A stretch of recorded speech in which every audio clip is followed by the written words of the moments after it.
기독교는 사람의 존재 방식에 대해서 혼자가 아니라 함께로 말합니다. 그것을 가장 잘 보여주는 성경 말씀이 창세기 2장 18절입니다. 여호와 하나님이 이르시되 사람이 혼자 사는 것이 좋지 아니하니 내가 그를 위하여 돕는 배필을 지으리라 하시니라. 사람이 존재하는 방식은 성경에서 말해주듯이 관계 속에서 살아가는 것입니다. 그런 맥락에서 오늘 우리의 현실을 살펴보면 어떻습니까? 이 시대는 혼자로 살아가는 것이 얼마나 매력 있으며 그 속에서 자신의 삶과 존재를 만족하는 방법에 대해서 정말 쏟아내고 있습니다.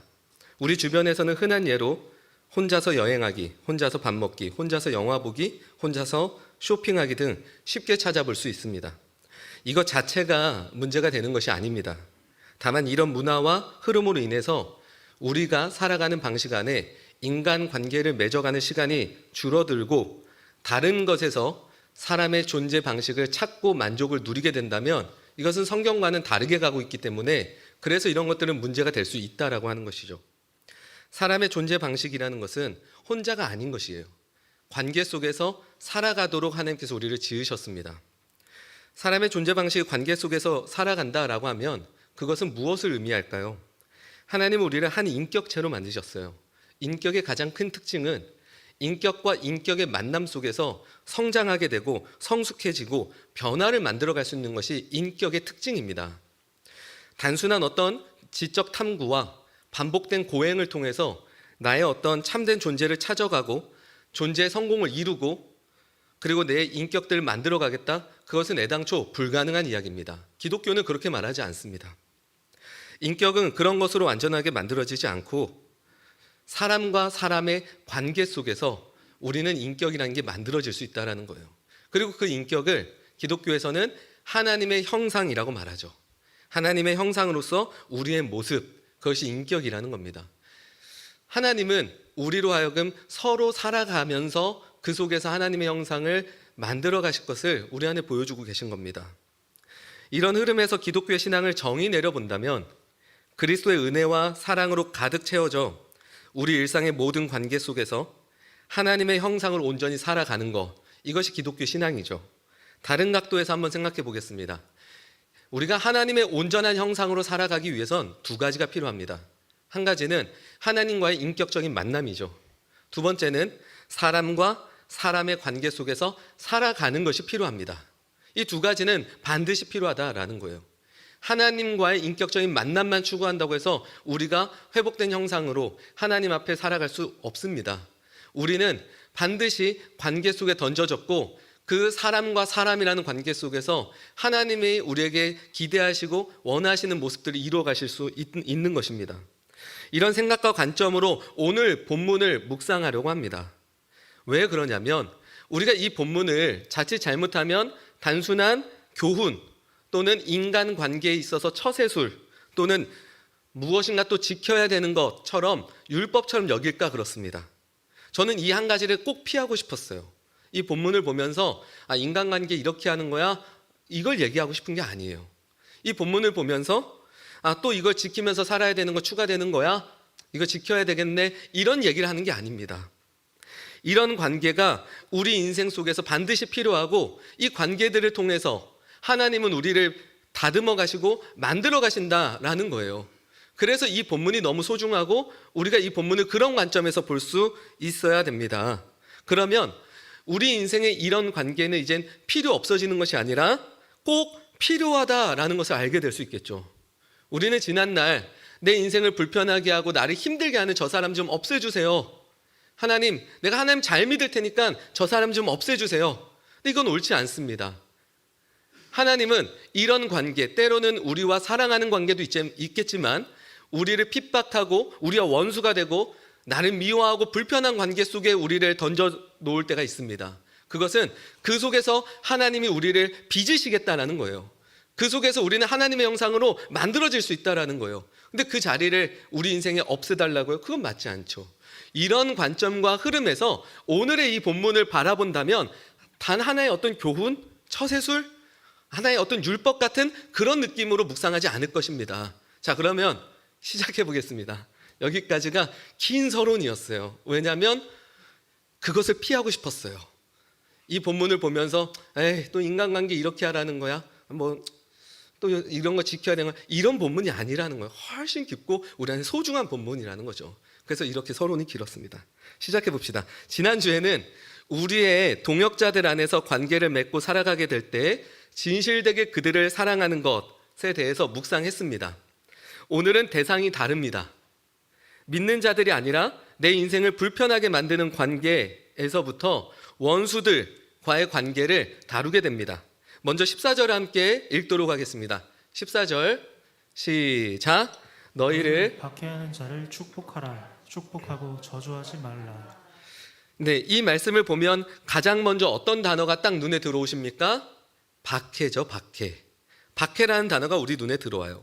바울이 말하는 박해가 과연 어떤 박해일까요? 이런 질문을 할 수 있잖아요. 우리가 말씀을 보면 박해? 그러게 이 박해는 무슨 박해일까? 저도 이렇게 질문을 한번 던져봤어요.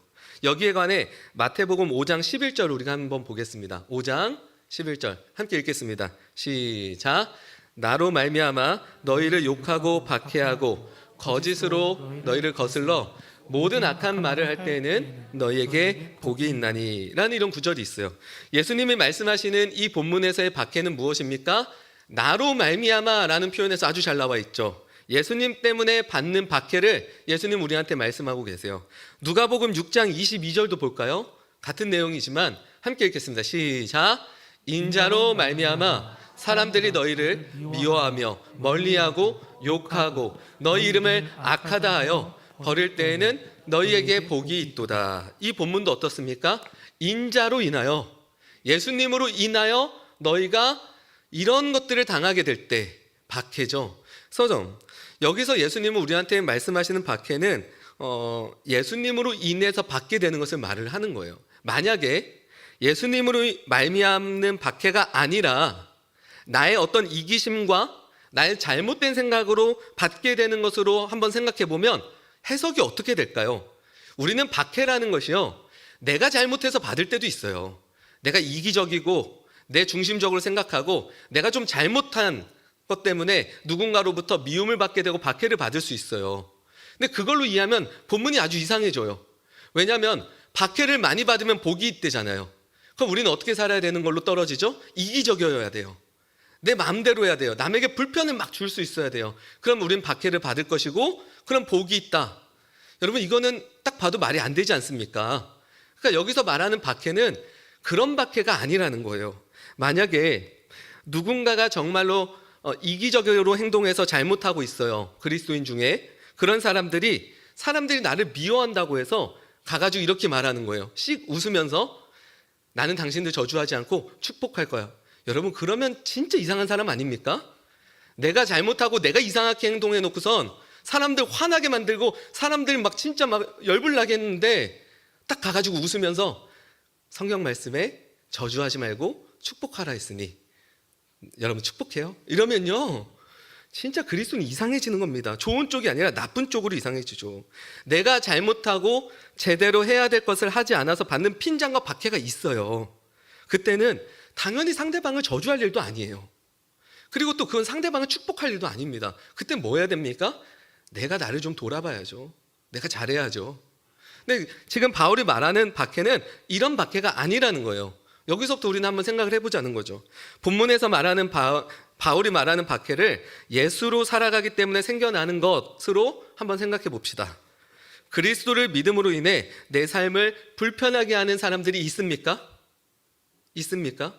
우리가 정말 그리스도를 붙들고 살아가게 된다면 세상은 우리를 미워할 거예요. 왜요? 세상의 방식과 너무 다르기 때문에. 한번 생각해 봅시다. 그리스도를 붙들고 살아가는 것으로 인해서 나를 불편하게 하는 사람들이 있습니까? 저는 제 군대 때밖에 생각이 안 나요. 근데 군대 이야기를 여기서 할 수가 없습니다. 너무 많고 너무 이상한 일들이 많아서. 오히려 이 시대는 박해가 없어서 문제예요. 박해가 없죠. 박해가 없는 것이 왜 문제가 될까요? 그곳은 하나님이 우리 가운데 역사하시는 무대가 되기 때문에 그래요. 하나님은 그리스도의 삶에서 고난과 박해받는 관계 속에서 우리의 존재를 이루십니다. 그리고 그분의 영광을 만들어내세요. 예수님의 삶이 그랬죠. 제자들의 삶이 그랬습니다. 그런 무대가 사라지게 되는 것은 우리가 그리스도인으로 살아낼 삶이 사라지게 되는 것과 같습니다. 그러므로 우리를 핍박하며 원수가 되는 관계, 그 모든 것들이 이제 좀 사라졌으면 좋겠다라는 이 기도는요, 올바른 기도가 될 수가 없어요. 하나님, 내가 잘 믿을 테니 저 직장 상사를 좀 잘라주십시오. 하나님, 내가 잘 믿을 테니 저 부하 직원 좀 제발 그만두게 해주십시오. 이런 기도는 우리가 해야 될 기도가 아닌 거예요. 그곳은 우리가 그리스도인으로서 살아낼 수 있는, 그리고 우리가 스스로 그리스도인이 되어져 갈 수 있는 하나님의 무대라는 사실이죠. 특별히 스데반의 삶이 그랬습니다. 그는 그리스도를 붙들고 자신의 인생을 살아냈어요. 그의 설교 이후에 어떤 일들이 벌어졌습니까? 사람들의 인정과 칭찬과 변화였습니까? 아닙니다. 사도행전을 보면 사람들은 이를 갈았다고 합니다. 제가 여기서 설교하고 내려왔는데 여기 계신 성도 여러분 모두가 저를 보면 이를 간다고 해보십시오. 전 당장 도망갈 겁니다. 전 스데반 같은 실력이 없습니다. 스데반은 어떻습니까? 사람들이 이를 갈아요. 그 결과 돌로 쳐 그를 죽입니다. 죽는 순간 스데반의 고백이 아주 유명하죠. 내 영혼을 받으시옵소서. 주여, 이 죄를 그들에게 돌리지 마옵소서라고 고백합니다. 정확하게 바울이 우리에게 얘기하고 있는 삶의 모습을 보여줍니다. 자신을 박해하는 자들을 저주하는 것이 아니라 축복하고 있는 모습을 보여줘요. 그럼 우리는 이런 질문을 해요. 그렇게 축복하면 그 다음엔 뭐가 달라졌는데요? 아니요, 달라진 건 없었어요. 여기까지가 그의 인생이었어요. 그는 그냥 죽었습니다. 그 이후의 일들은 하나님이 알아서 하시는 거예요. 그 이후의 일은 우리가 하는 게 아니에요. 우리는 우리가 살아내야 될 삶을 사는 것뿐이죠. 그 다음 하나님이 하시는 거죠. 스데반은 여기에서 죽음을 맞이합니다. 그 뒷일은 하나님이 하신다 생각했겠죠. 여기서 생각이 많으면 절대로 우리는 우리를 박해하는 자들 앞에서 축복할 수가 없습니다. 우리가 그들을 축복하면 무슨 생각이 듭니까? 내가 완전 바보가 되는 거 아니야? 내가 축복해주면 저 사람은 자신의 행동이 정당화되는 거 아니야? 이러면 절대 안 돼. 어떻게든 나를 미워하고 박해하는 저 인간을 끌고 내려와야 돼. 나만 죽을 수 없어. 우리가 생각이 많으면 이렇게 돼요. 하지만 그 생각을 내려놓아야 됩니다. 나의 분함과 원망과 시기와 분노에 휩싸이게 되는 일이 성경에서 말하는 우리의 일이 아니에요. 뒷일은 하나님께 맡기는 것이죠. 그래야만 축복이 가능해져요. 하나님이 하나님으로서 알아서 하시겠지. 그 본문이 로마서 19절입니다. 우리 로마서 19절 함께 읽어보겠습니다. 시작. 내 사랑하는 자들아, 너희가 친히 원수를 갚지 말고 하나님의 진노하심에 맡기라. 기록되었을 때 원수 갚는 것이 내게 있으니 내가 갚으리라고 주께서 말씀하시니라. 여기 보면 모든 일의 결과를 누가 만드신다고 합니까? 내가 심판하고 내가 하는 게 아니에요. 하나님이 하신다는 거죠. 이 사실을 모르면 우리는 계속 복수심에 불탈 거예요. 계속 갚아주고 싶을 거예요. 저희 어린 시절에 이런 일이 있었습니다. 집안에 어떤 빚이 있어서 이 빚을 받으러 오는 사람들이 있었어요. 근데 그 사람들이 오면 항상 시끌시끌했고 마음에 들지 않았어요. 저는 어린 나이였기 때문에 숨어 있었습니다. 근데 제가 그때 한 중학교 때쯤에 이제 한 가지 목표가 생겼어요. 저 사람들을 어떻게 복수해 줄까? 실력이 없는 저의 모습이죠. 정말 복수해 주고 싶었어요. 그래서 제가 결정한 것이 무엇입니까? 공부였어요. 공부 엄청 열심히 해서 드라마를 제가 많이 봤기 때문에 그렇습니다. 공부를 너무 열심히 해서 나중에 검은 정장을 입고, 제 고향도 여기 아닙니까? 여기 검은 정장을 입고 검은색 세단을 타고 빡 오는 거예요. 이쪽 동네로. 그 다음에 우리 집에 그렇게 나쁘게 했던, 완전 자기 중심적으로 생각한 거죠. 누가 나쁜지 모르지만 저는 그들이 나쁘다고 매일 생각했으니까 나쁘게 했던 그 사람들의 집, 그리고 논, 밭 다 사버리려고 했어요.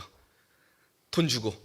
그 다음에 용서를 빌라고 하고 싶었어요. 이게 제 어린 시절에 갖고 있었던 저의 참 실력 없는 제 인생의 모습이었어요. 공부가 진짜 잘 되더라고요. 웃기죠? 그러나 이 본문의 말씀을 통해서 우리가 알게 된 게 무엇입니까? 그건 내 일이 아니라는 거예요. 잘못 산 거예요. 잘못 산 거예요. 그 뒷일은 하나님 알아서 하신다는 거예요. 오히려 그들을 축복해주고 그들을 사랑해주라는 게 우리의 삶이고 우리의 역할이란 뜻이에요.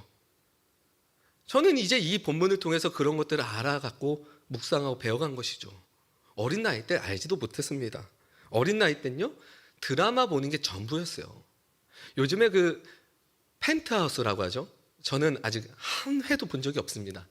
안 봐도 주변에서 얘기해 주는 게 있어요. 매 회 때마다 죽어나간대요. 왜 죽어나갈까? 뭐 복수겠죠. 저 사람은 어떻게든 내가, 근데 그건 성경에서 말하는 그런 우리의 삶이 아니란 뜻이에요.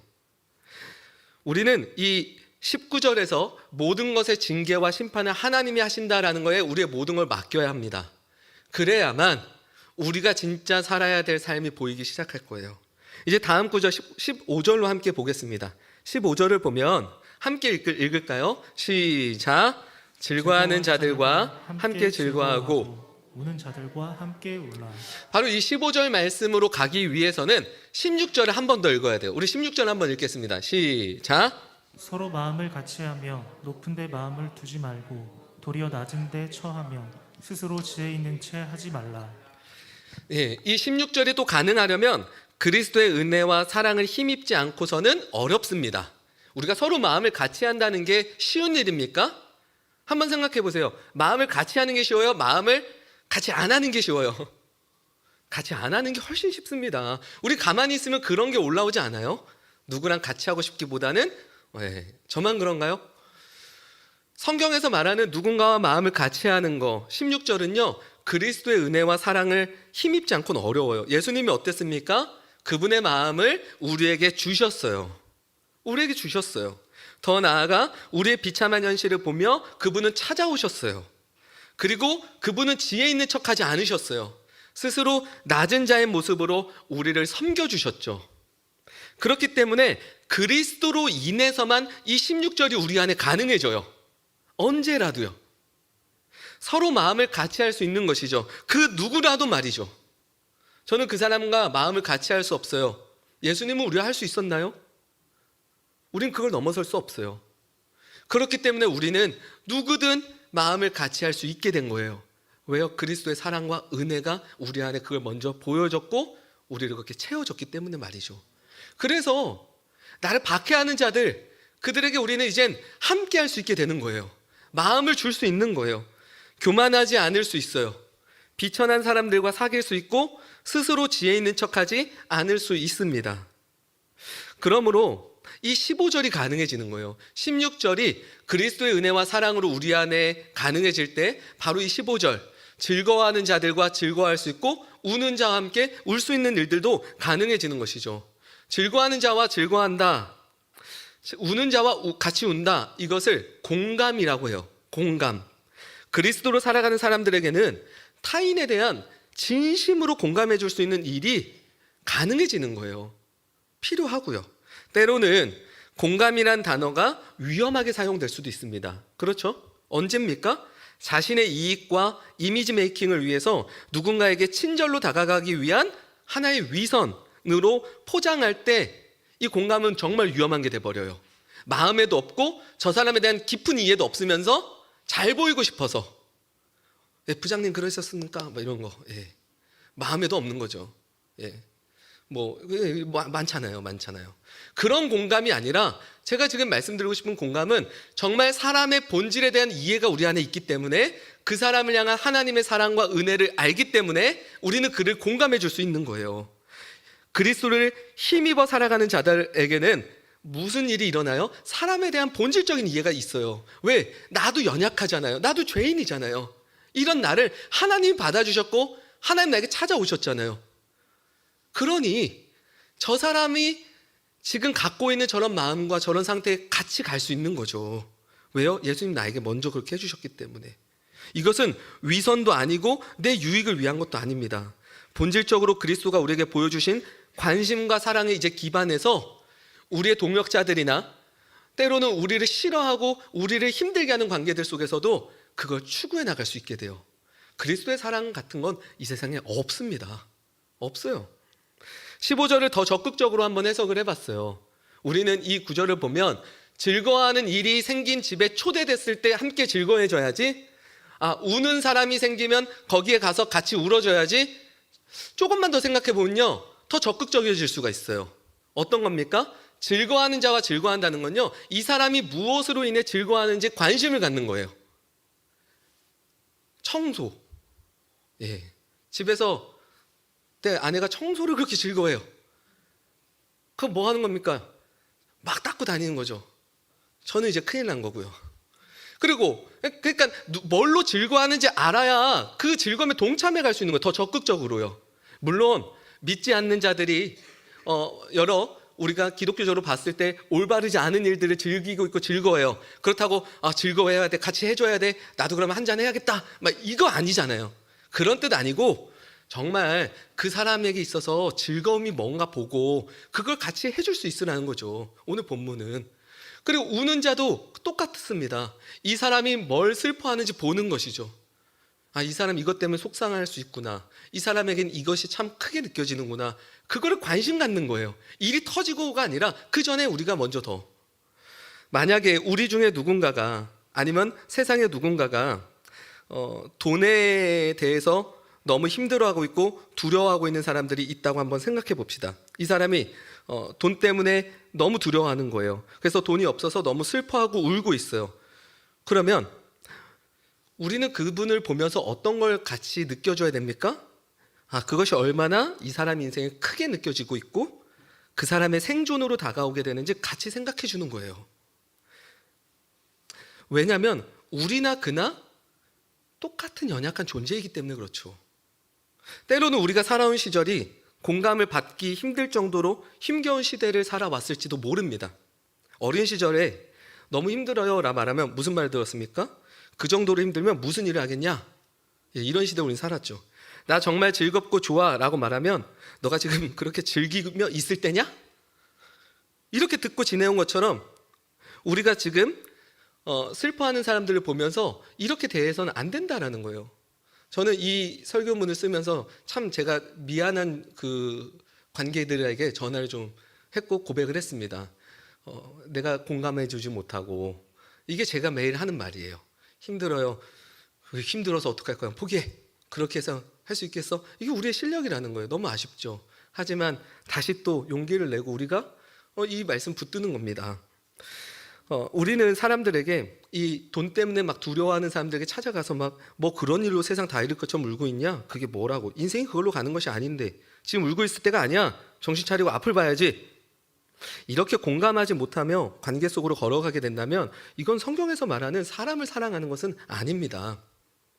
먼저 진심으로 그 사람에 대해 공감하려는 모습, 그것이 우리가 사람을 사랑하는 데 있어서 필요합니다. 다만 이거 조심해야 돼요. 다만 그 뒤에 그 슬픔 속에서 절망하고 있는 그 이유와 그 대상이 진짜가 아니라면, 그 우상이라면 진짜 슬퍼해야 되는 것이 무엇인지 앞으로 알려줘야 되겠죠.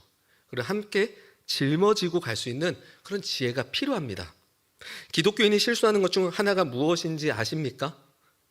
복음을 지식적으로만 추구하다 보니 세상을 보는 엄청난 세계관이라도 하나 얻은 것처럼 스스로 지혜 있는 척하며 믿음이 없이 살아가는 사람들을 평가하고 그들의 즐거움과 슬픔에 대해 비웃는 것이에요. 이건 그렇게 좋은 모습이 아닙니다.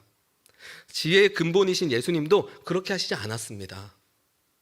이제 우리 마지막으로 17절부터 20절까지의 말씀은 아주 짧게 정리하겠습니다.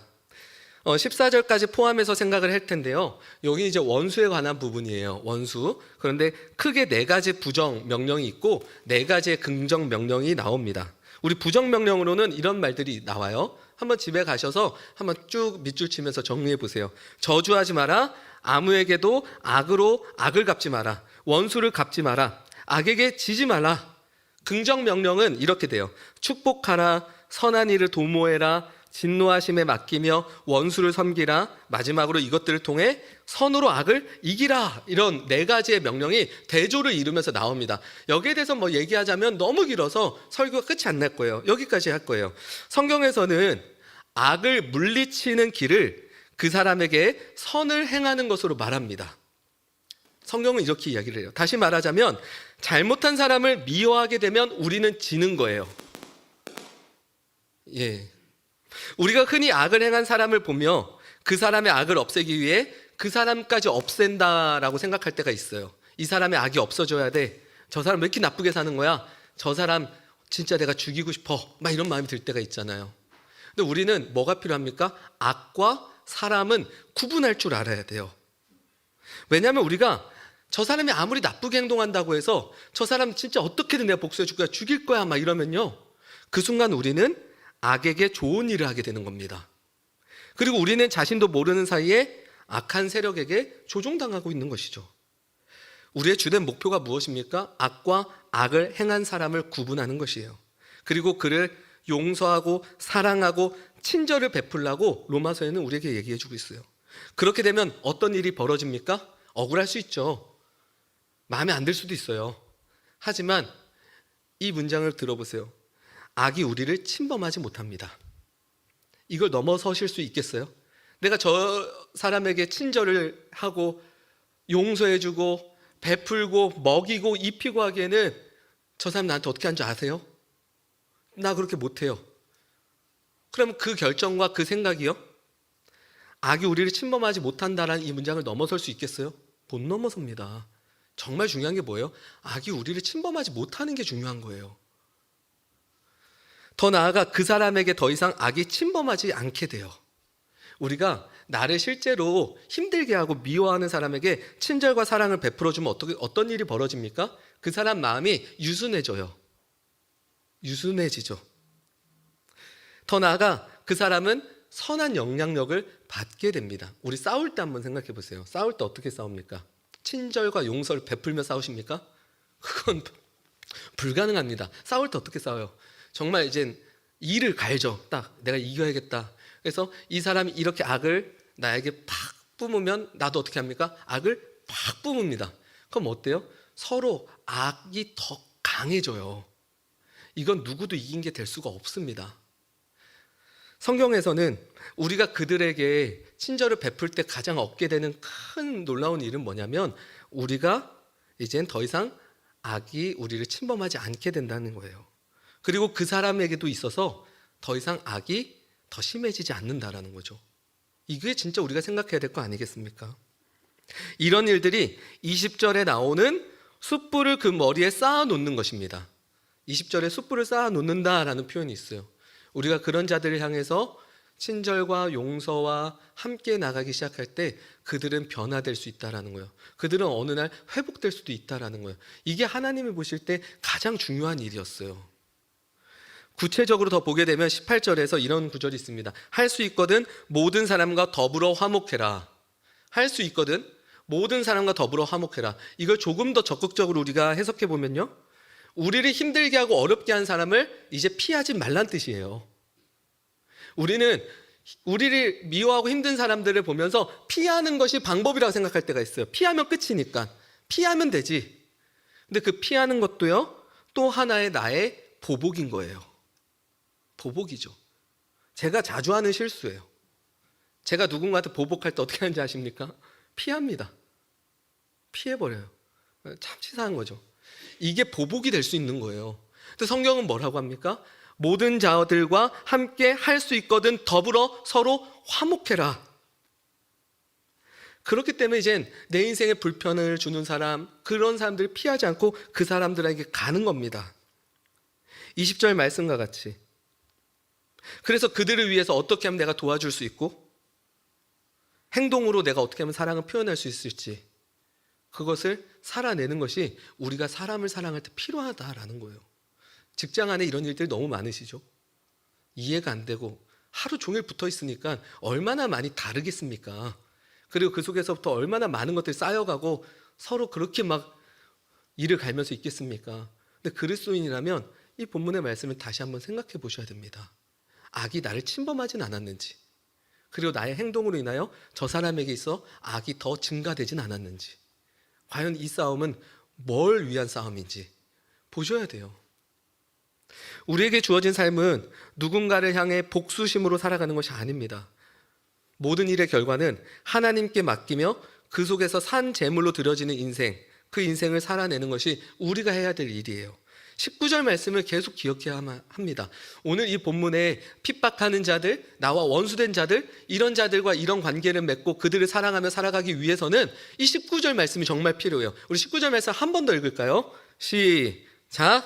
내 사랑하는 자들아, 너희가 친히 원수를 갚지 말고 하나님의 진노하심에 맡기라. 기록되었을 때 원수 갚는 것이 내게 있으니 내가 갚으리라고 주께서 말씀하시니라. 원수를 갚고 그들을 심판하는 일은 나의 특권이 아니라는 말입니다. 이것은 하나님의 특권인 것입니다. 우리의 진짜 특권은 그들의 악을 보며 지지 않고 선으로 악을 이기는 것이야말로 복음이 우리에게 주는 가장 놀라운 특권이에요. 특권을 다른 곳에서 찾으시면 안 됩니다. 이게 우리가 가진 특권 아닙니까? 복음을 모르는 사람들은 할 수 없는, 하지만 그리스도의 은혜로 구원받고 그 사랑을 깊이 아는 자들이 가질 수 있는 특권입니다. 그들을 내가 심판하지 않아도 돼. 그들을 내가 어떻게 하지 않아도 돼. 내가 어떤 결과 만들지 않아도 돼. 나는 오늘 나에게 주어진 하나님의 뜻을 따라 살아가는 거, 선으로 붙들고 나아가는 거, 그게 내가 진짜 살아야 될 인생이야 라고 생각하는 것이죠. 이런 일은 우리의 노력이나 힘으로는 절대 불가능합니다. 불가능해요. 우리의 실력은 항상 복수하고 싶고 대갚아주고 싶고 내가 모든 일의 결과를 만들고 싶어 합니다. 그러나 하나님의 자비하심을 기억하고 그분의 사랑과 은혜에 대한 감격으로 우리 안에 가득 채워지게 되면 이 일은 가능해져요. 사람이 언제 이런 게 가능해집니까? 여유가 있어야 돼요. 사랑이 여유가 있을 때 이게 가능해집니다. 가끔 부모님들이 사랑이 여유가 없고 마음이 강팍해질 때가 있어요. 그때 아이가 와가지고 엄마 이거 사주면요 진짜 죽도록 맞습니다. 그런 일은 그때 하면 안 돼요. 근데 엄마가 오늘 마음이 막 되게 풍요로워요. 막 풍요롭고 막 그리스도의 사랑이 막 이만큼 느껴진 것 같고 오늘 올 때부터 이미 막 그 은혜가 막 느껴져요. 그때 뭘 얘기해야 됩니까? 엄마 나 이거 필요한데. 그럼 어떤 일이 일어나요? 여유가 있죠. 그게 진짜 필요해? 한번 생각해 볼까? 가자. 이렇게 되는 겁니다. 이거는 뭐 그냥 예고요. 우리의 마음이 강팍해져 있으면요 이런 삶을 살 수가 없어요. 근데 우리의 마음은 늘 강팍해요. 근데 우리의 이 마음이 어떻게 해야 그러면 좀 여유가 생기고 이 사랑이 좀 충만할까요? 바로 하나님의 자비하심, 예수님의 사랑, 예수님의 은혜를 매일같이 묵상해야 돼요. 그것을 기억해야 돼요. 로마서 1장에서 11장까지가 그걸 우리한테 얘기해주고 있잖아요. 이제 이거 알았으니 그 사랑 너희들한테 다 설명했으니 이제 12장 그런 자들의 살아가는 삶을 지금부터 보여줄게. 그러니까 12장부터입니다. 그러니까 그리스도의 사랑이 우리 안에 풍성하게 채워지지 않으면요 오늘의 이 내용 우리 현실 속에서 살아내는 건 불가능합니다. 그러니까 이런 삶을 살아내기 위해선 그리스도를 붙들어야 돼요. 그 힘을 의지해야 돼요. 그리스도의 사랑을 더 깊이 알아가도록 우리 힘써야 합니다. 말씀을 정리하겠습니다. 선으로 악을 이기라. 오늘 마지막 구절이죠. 선으로 악을 이기는 인생은 그런 인생을 살아내는 사람들에게는 어떤 일이 일어납니까? 선으로 악을 이겨보셨습니까? 그때 어떤 일이 일어나죠?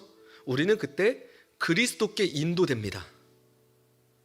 무슨 말이냐면 이런 대가를 치르며 인생을 살아내면 내가 스스로 그리스도인이라고 부르는 일이 일어나요. 그래, 내가 그때도 참았어. 그때도 견뎠고 그때도 내가 주님을 생각하며 살아냈지. 난 그리스도인이야 라는 고백은 그때 만들어져요. 그리고 이 시간들이 쌓이면서 자신이 그리스도께 속해 있다는 사실을 비로소 깨닫게 됩니다. 성도 여러분, 이것이 진짜 선이 악을 이긴 거 아닙니까? 악이 이기는 건 뭐예요? 악이 이기는 것은 그리스도인이 되지 못하는 거예요. 그리스도의 사랑을 잊어버리는 거예요. 자신의 소속이 은혜가 아니라 자기 자신에게 두는 거예요. 이게 악이 이기는 거예요. 내가 아무리 합리적이고 내가 아무리 내 인생의 경험과 뭐 갖다 놔도요 내가 악으로 이기고 있으면 그건 소용없어요.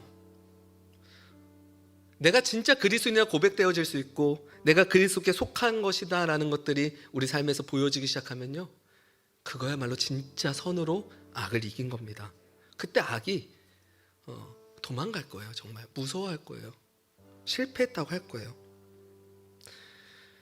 모든 상황에서 그리스도인임을 고백하며 그 그리스도의 사랑을 기억하고 사람을 사랑하는 거, 그 관계 속에 들어가는 거, 그리고 그 관계 속에서 하나님께서 오늘 나를 그리스도인으로 부르고 계시다는 거, 그 관계 속에서 하나님이 나를 회복시키실 것이라는 거, 하나님의 온전한 형상으로 자라나게 하실 것이라는 그 기대가 우리 안에 있어야 합니다. 이것이 진짜 선으로 악을 이기는 것입니다. 실제로 그리스도로 살아가고자 할 때 여러 번의 불편한 관계들이 찾아온 적이 있습니다. 그런데 그 관계들을 지나고 돌아보면 그 속에서 오히려 내가 누구인지 더 명확해지는 경우가 많습니다. 그렇기 때문에 우리는 오늘 이 본문의 말씀을 붙들고 살아내는 것이 중요합니다. 우리가 살아낼 때 그 관계 속에서 하나님이 모든 부분에서 우리에게 일하시게 될 것을 보게 될 겁니다. 그리스도인으로 성숙해져 가는 것은 이런 관계에서 가능합니다. 만약에 제가 시간을 돌려서 저의 어떤 지난 날로 돌아간다면 저는 꼭 하고 싶은 게 바로 이 관계를 소홀히 하지 않는 거예요. 저는 관계를 너무 소홀히 생각하며 살았어요. 신앙이 관계랑 별로 연관지어 살지도 못했고 관계보단 다른 거에 더 집중하며 살았어요. 그러다 보니 지난날 제 신앙을 돌아보니 어떤 인격적 변화가 있었고 어떤 내 안에 성숙이 있었는지 찾아볼 수가 없었던 적들이 있었어요. 너무 후회스럽죠. 교회 이런 사역 저런 사역 여러 가지 일들은 다 쫓아다니고 다 했는데 거기에만 내 신앙이 몰두하고 있었던 거예요. 제 안에 주어진 관계들의 소중함을 느끼지 못했고 사람을 볼 줄 몰랐고 그 속에서 일해가며 나를 다듬어 가신 하나님을 알지 못했어요. 전 제 지난 날로 돌아간다면 이제 이 관계를 좀 마음껏 해보고 싶어요. 제 인생에 지워지지 않는 한 장면이 있어요. 저는 누군가와 나가서 축구를 절대 하지 않습니다. 어린 시절에 축구를 정말 좋아했는데 이게 한 중학생 고등학생 되고서부터는 누군가랑 축구하는 시간이 아깝기 시작했어요. 운동장에 가서 저걸 왜 하고 있지? 저렇게 하면은 덥고 힘들고 체력도 없고 내가 해야 될 일도 못할 것 같고 저런 게 뭐가 남지? 저는 관계의 소중함 다 놓쳤었어요. 그러다가 이제 전역하고 나서 목사님을 제가 그때 만났어요. 처음으로 2009년도에 함께 사역을 하다가 황한수라는 청년도 알게 됐고 처음으로 그 친구를 통해서 제가 축구공을 사봤어요. 축구화를 사고 집에서 그걸 많이 쳐다보고 있었어요. 내가 이걸 사다니. 밤 10시에 아무 생각 없이 그냥 무조건 나가서 그 친구랑 축구했어요. 걔는 잘하고 전 못해요. 저만 계속 뛰는 거예요. 그냥 저를 막 훈련시키겠대요. 그래서 저도 막 이게 뭐 하는지 모르겠어요. 막 10시부터 11시 반까지 막 뛰고 집 들어와서 씻고 내가 뭐 하고 온 건지 모르겠지만 그런 관계들 그것으로부터 제 신앙이 진짜 시작될 수 있었어요. 돌아보니 뭐 그것뿐입니까? 제 인생의 그 관계가 너무 소중해요. 담임 목사님하고 저와의 관계에 있어서도 저를 자꾸 불러내세요. 자꾸 불러요. 뭐해? 지금 여기 갈까? 우리 그냥 만날까? 뭐 때문에 만나시? 그냥 만날까? 여기 갈까? 저기 갈까? 정말 힘들었어요. 처음에는 뭐 그냥 가끔 우리 저쪽 동해 가자. 지금요? 예? 저는 관계의 소중함 전혀 몰랐어요. 관계가 제 신앙에 그렇게 큰 것도 아니었어요. 그냥 책을 보고 또 하나님 묵상하고 알아가는 게 전부인 줄 알았어요. 근데 그렇지 않더라고요. 하나님은 관계 속으로 우리를 부르시고 그 속에서 우리를 다듬어 가세요. 그게 제 2009년도부터 지금까지 삶이었더라고요. 관계가 그만큼 중요합니다. 중요해요.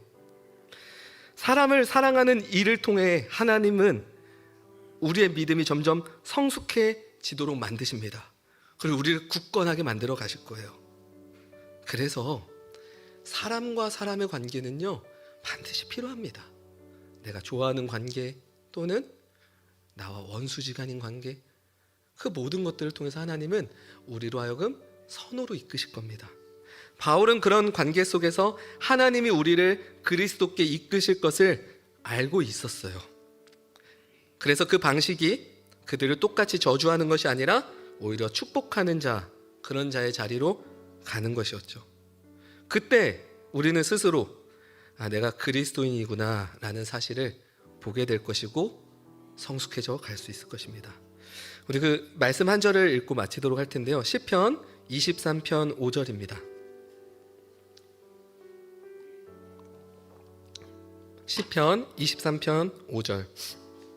이 말씀이 어제 그냥 갑자기 문득 이 책, 성경책 뭐 저것저것 보다가 갑자기 보였던 구절인데 이렇게 한동안 가만히 있었어요. 이 구절을 보면서 우리 한번 읽어볼까요? 시작. 주께서 내 원수의 목전에서 내게 상을 차려주시고 기름을 내 머리에 부으셨으니 내 잔이 넘치나이다. 예, 부족하죠? 한 번 더 읽겠습니다. 시작. 주께서 내 원수의 목전에서 내게 상을 차려주시고 기름을 내 머리에 부으셨으니 내 잔이 넘치나이다. 네, 제가 이 말씀을 보고 개인적인 묵상을 하고 1부 때 이거를 나눴습니다. 그리고 나서 고맙게도 저희 또 목사님이 문자가 왔어요. 여기서 상은 밥상이야. 너무 감사드려요. 제가 진짜 안주할 수가 없어요. 한번 봅시다. 이게 다윗의 고백이에요. 요즘에 수요 예배 때 목사님께서 다윗의 이야기를 진짜 기가 막히게 풀어주고 계세요. 예, 다들 들어오세요. 정말 기가 막히게 풀어줍니다. 주께서 내 원수의 목전에서, 오늘 본문에 원수가 우리 앞에 나타나잖아요. 그 목전에서 내게 밥상을 차려주시고, 저는 이 본문을 개인적으로 묵상할 때 그곳에서도 하나님은 나를 위해서 이렇게 상을 차려주시는구나. 그곳에서도 하나님 나를 먹이시고 나를 입히시고 나로 하여금 그리스도인으로서 자라나게 하실 것이구나. 이 확신이 들었어요. 이 구절 보면서. 더 기름을 내 머리에 부으셨으니, 그래서 이것도 보면서 저 자리에서 하나님이 나를 이렇게 만들어 가시는구나. 그리고 그 결과 내 잔이 넘치나이다.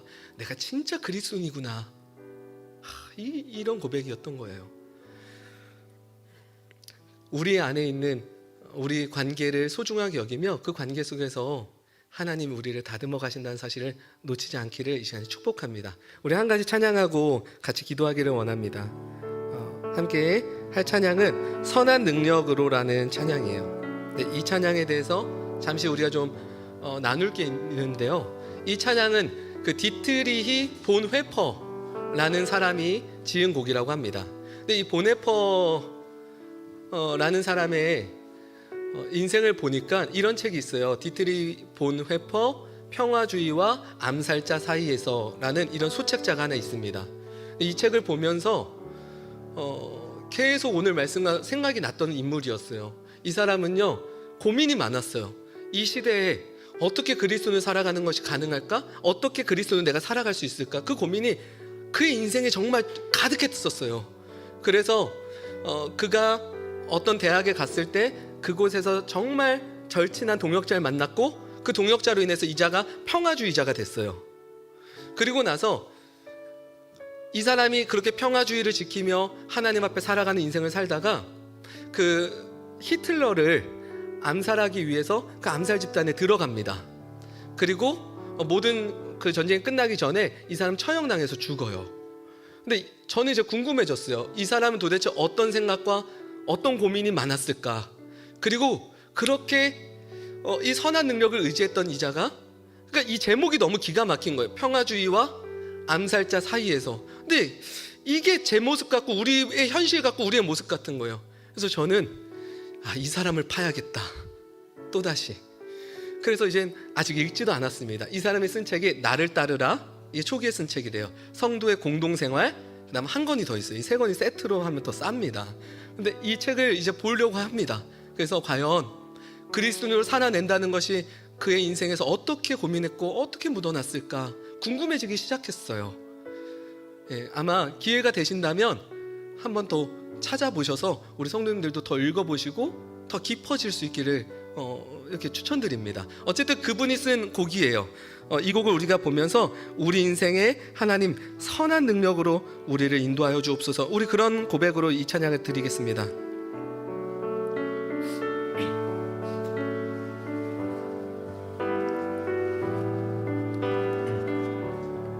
그 선한 힘에 고요히 감싸여 그 놀라운 평화를 누리며 나 그대들과 함께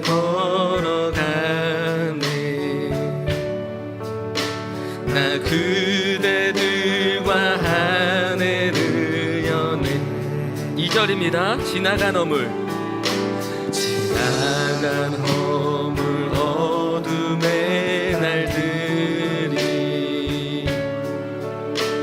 무겁게 내 영혼 짓눌러도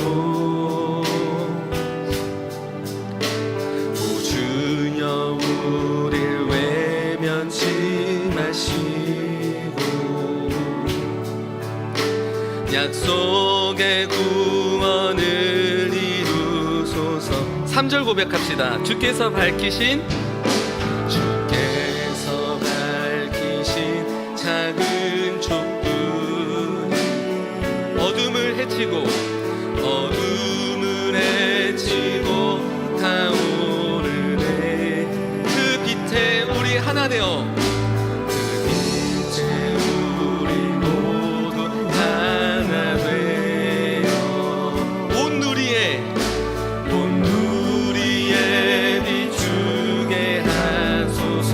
이 고요함이 깊이 번져갈 때, 이 고요함이 깊이 번져갈 때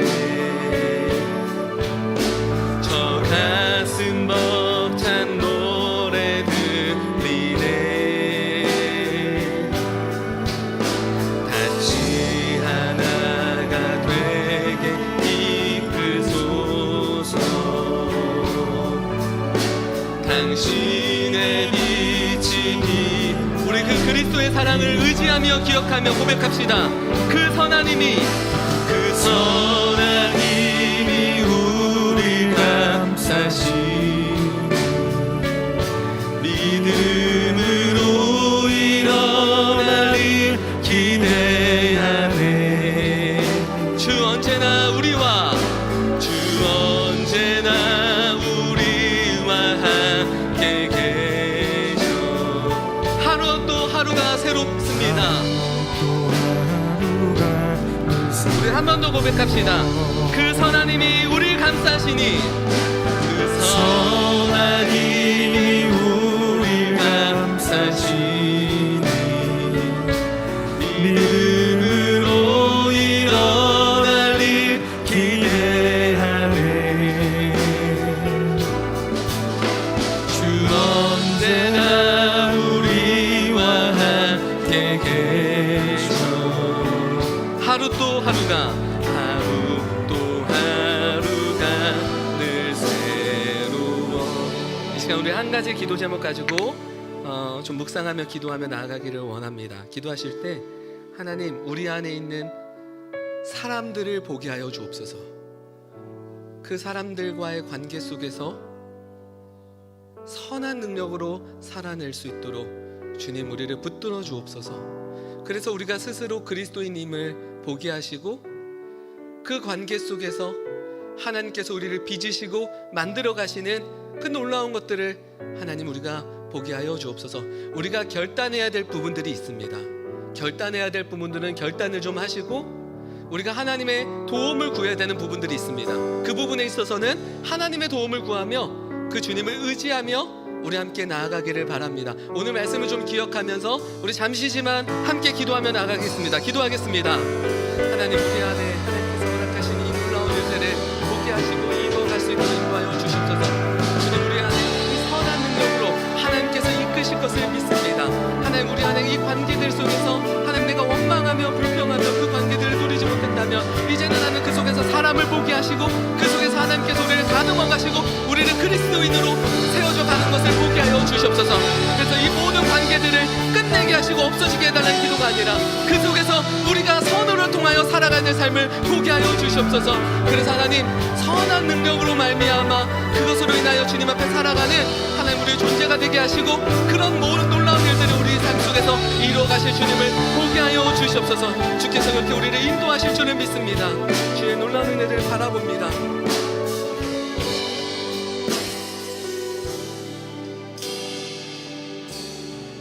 사랑의 하나님, 그리스도가 우리 안에 찾아오셔서 우리를 붙드시고 우리를 이루신 그 일들을 기억합니다. 그 사랑에 오늘도 내가 나아가기를 원합니다.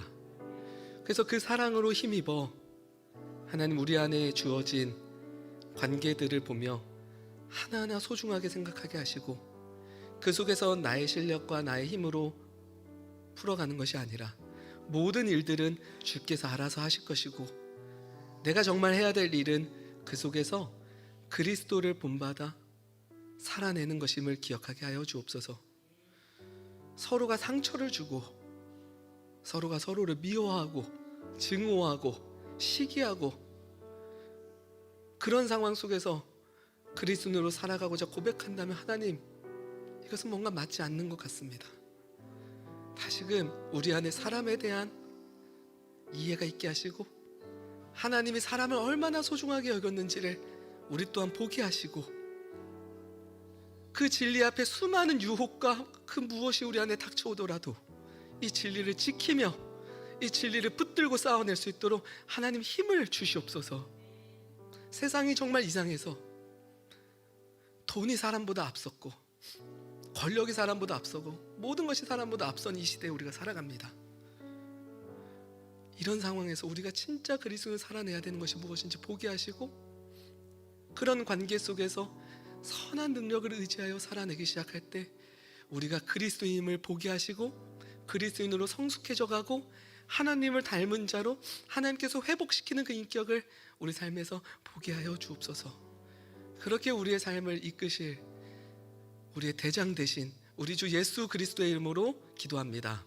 아멘.